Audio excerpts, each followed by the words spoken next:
Senator Menendez, you've been waiting. What purpose? Questions of the author, Mr. You President. yield. I do yield, of course. Before I ask a question, let me first thank you. Thank you for your commitment, your dedication, your hard work. But even more so, your openness to work with everybody on this floor. You've always had an open ear. You've never shut anybody down. And this is complicated work. And also for the collaborative effort with our colleagues in the House. You and the leadership in this building, the president and others have worked tirelessly. I've been made aware. And I want to thank you for the historic funding for our teachers. I also, one of the things that has been very impressive, and it was really noticeable that you really did listen to many of our colleagues, was that new retention for the non-teachers, the bus drivers, the cafeteria workers, and that in the bill, in the amendment, I noticed that you put in there part-time so that they can't get out of funding those people who may work only early in the morning. I want to thank Senator Miles for his work on that, and it was good. Questions, though. I know on the pre-K, and if it were up to me, we'd have full-day universal pre-K in every neighborhood school, but we probably can't afford that at this time. The bill, as it was coming out, one of the versions, and I know now we're on, I can't remember which version we're on, but it limits the school's ability to charge tuition to offer pre-K students just outside the eligibility. The children are also not eligible for ESAs. I have a concern that this could reduce affordable options for my constituents, for families who may not have an affordable alternative for pre-K. And I was just wondering, in the current version that we're about to vote or we're considering, are we addressing that fact? Because I'm concerned that there might be some bureaucratic burden for districts who may need to repurpose some space in order to meet the pre-K requirements. Yes, first, thank you, Senator Menendez, for all the work that you put into helping this to be a better bill. Our offices have worked closely together through the committee process. It's been a long road, not just this session, but last session. And as I mentioned in the layout, you know, we never want it to be this way when we're attempting to accomplish a goal, but sometimes a session later, the product and the bill and the funding gets even better.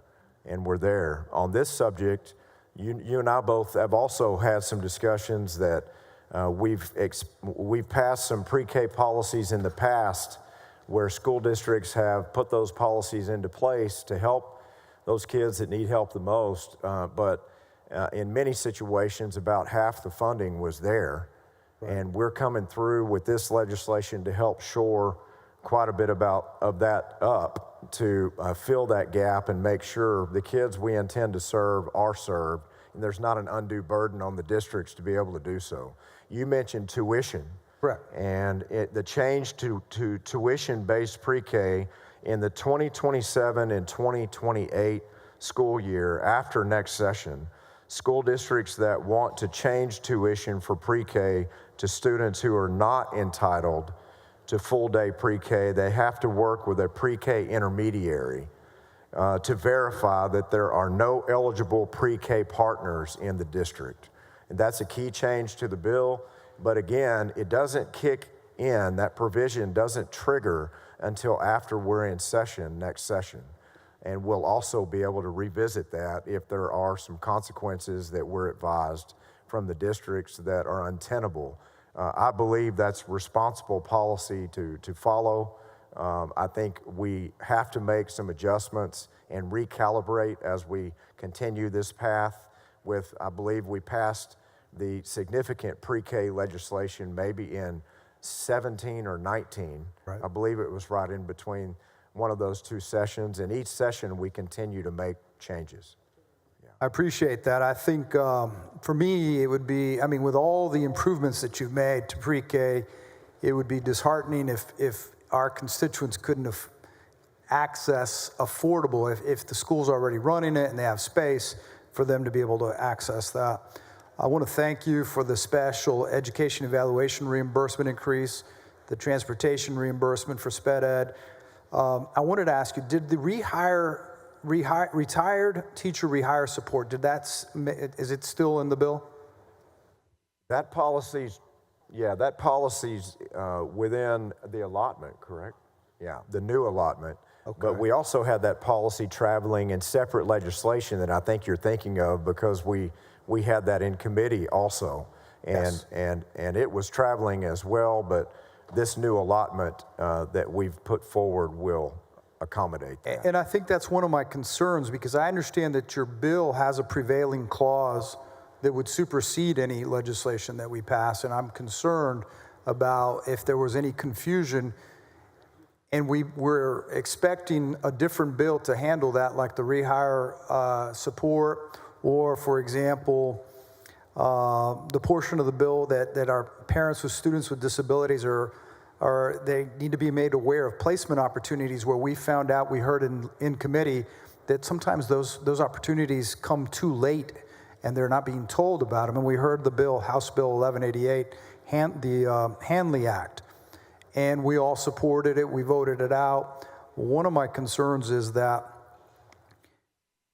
if we don't amend the bill, that potentially the prevailing clause language that's in your bill, that it could supersede that. And so that's one of the concerns that I have. What are your thoughts on that? We definitely all agreed with the Hanley Act and that testimony and that policy. We want to see that continue to travel forward, and the provision that you're mentioning on this legislation and how it could supersede other provisions of other bills if there's conflict.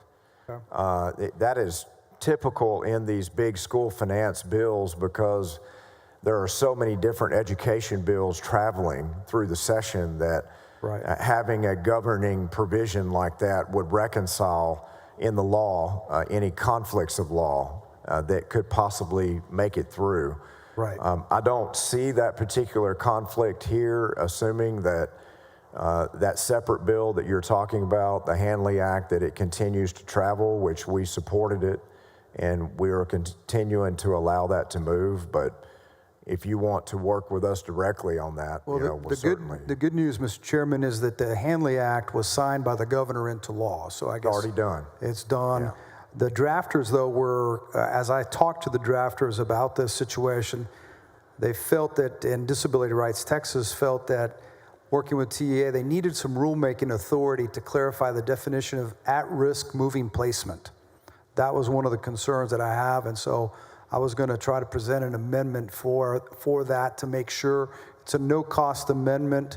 It's a disability provision that would remove the SSLC disclosure because it's duplicative because of the Hanley Act taking care of that situation, giving the rulemaking authority to TA to ensure that our students at risk of being removed from their placements are eligible. So I just want to... I think just by this exchange, you and I working together with TEA and rulemaking and expressing intent to handle any disparities there, I think that will go a long way, and I appreciate you bringing up the example. Absolutely. You and I have had a conversation, and you mentioned it earlier in your bill layout.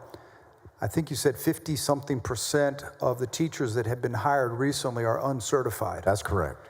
And we all have heard in committee how important certified teachers are, how much more beneficial they are to all of our students. And as we're making this investment in the future of our public school students with asking them, the schools, to have certified teachers by 2030, I believe is what you're... That's correct, especially in our foundational subjects for our youngest grades. That's right. K through third grade, is that correct? That's right. And so I was just wondering, is there any, I guess I still don't understand the reason why we wouldn't want the same thing for all of our public schools, both traditional and charter.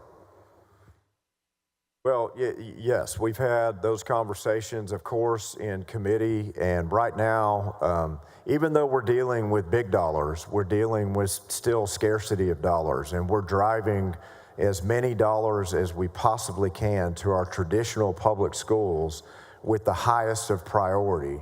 That's not to say that we don't prioritize the certification of teachers in charter school classrooms, but we have to make sure that with the dollars that we are committed to here and the alarming trends in large numbers that we're seeing at scale for our traditional public schools and the pace by which they're hiring uncertified teachers, we're approaching 60% a year right now, and we used to traditionally have less than 10% of the total number of teachers in the classroom uncertified. So I certainly understand what you mean on that point. Charter schools receive federal Title I funding, and they're required to provide a notification to parents if they have uncertified teachers in the classrooms. I think certainly, just like traditional ISDs, their parents are going to react to that, and we may see some requests coming to us. We did some work for our charters this time around. It's a very small fraction of this bill, but it's tied to facilities and making sure that students have safe facilities and a learning environment. We're going to have to focus on that certification piece next time.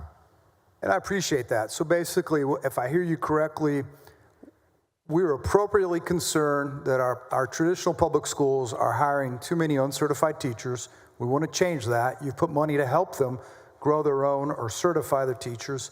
100% supportive of that. And I guess it's going to be a positive for them to be able to say, come to your traditional ISD school, neighborhood school, because we have certified teachers, whereas maybe they can say, and unfortunately the charter schools aren't being required to at this time. But I appreciate what you're saying.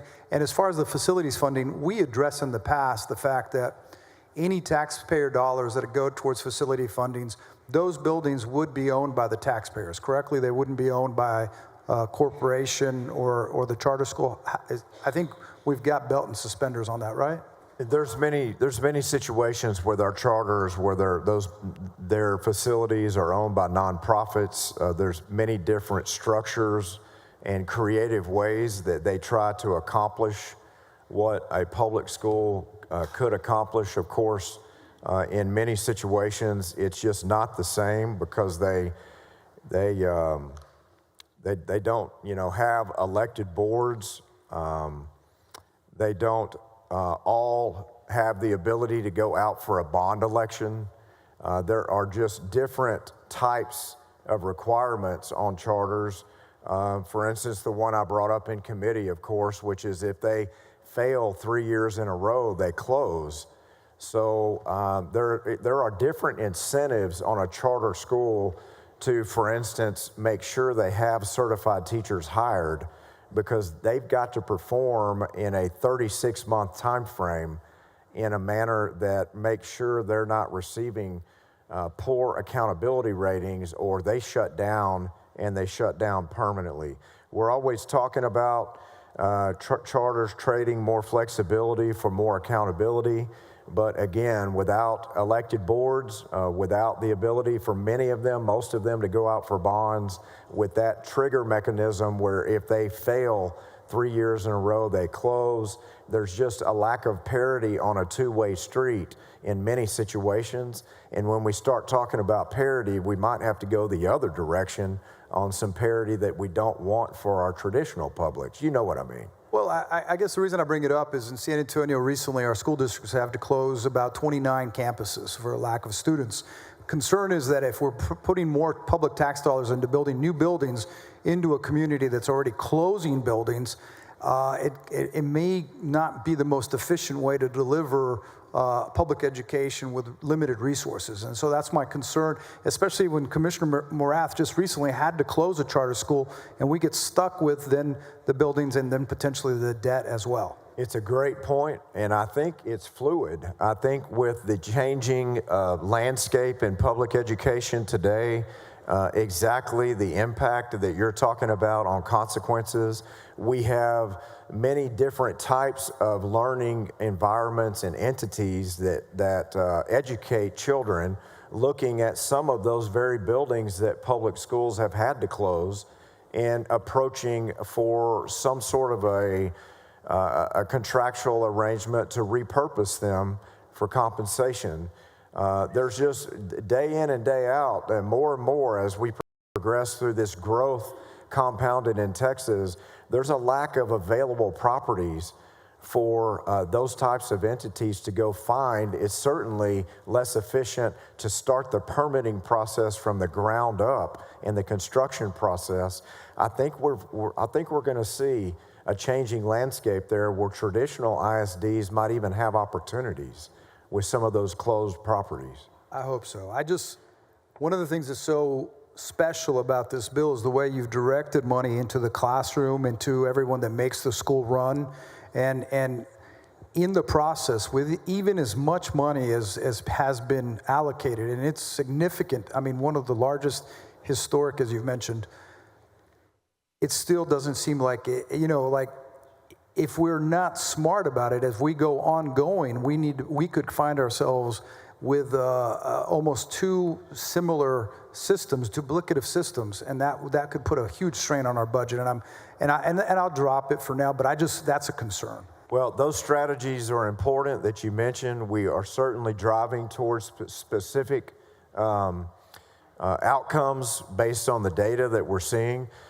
Members, if you look at the amount of investment that we're providing, just the fiscal consequences, or what we call the runs alone, on districts all across each of your Senate districts, the equivalent dollars poured into the BA would be a $400 to over $1,000 impact to the basic allotment. But the strategies that Senator Menendez that he's mentioning, we're not only providing new flexible dollars for districts, but we're also providing dollars that will travel and be deployed based on certain strategies that help teachers, that keep districts safe, that are a historic lift for special needs students, and that tie directly to early literacy and numeracy. It's going to be incredible in the way those dollars are deployed. We've got always, Senator Menendez, some things that we can improve on, that we can continue to work through the interim on, that we can recalibrate and shore up, and I'm going to work with you on that. Thank you. My last point, in business and commerce, we've been hearing about the incredibly rising cost of insurance, right? Property casualty, our school districts along the coast are dealing with the TWIA on top of that, the windstorm insurance. In your bill, in your basic allotment, we had heard that you're going to allow for property and casualty insurance on page 22. I think there may have been a inadvertent mistake, or it was inadvertently left off on page 22 of your amendment. And I think we brought it up to you before. I checked with your staff on that. That's correct. On the new allotment, members, the allotment for basic costs, not the basic allotment, but the new allotment we're creating for costs to the districts that they've really been telling us they need assistance and help with. Insurance and an insurance level up, a lift, is one of the categories they can use that new allotment for. Senator Menendez's office and mine have been working together to make sure that our original intent includes insurance as a category, and that will be added in the amendment process to make sure that it's on that list, along with transportation that's already included, along with a level up for TRS-related impact and other incendiary but important items that our districts need help with. Thank you, Senator Menendez, for mentioning that and also catching that. Well, absolutely. You know, I have an amendment that would help with this, a study for rising costs of insurance, because some states have handled it well. California is an example of how not to handle it. They're having trouble getting insurance.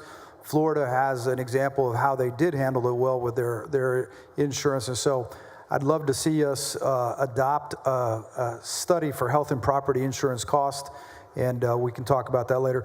Mr. Chairman, thank you for your patience. Members, thank you for your patience. I didn't know we were going to be debating this so late, but this is probably one of the most important bills of the session, and it's affecting every one of the 5.5 million kids in our schools.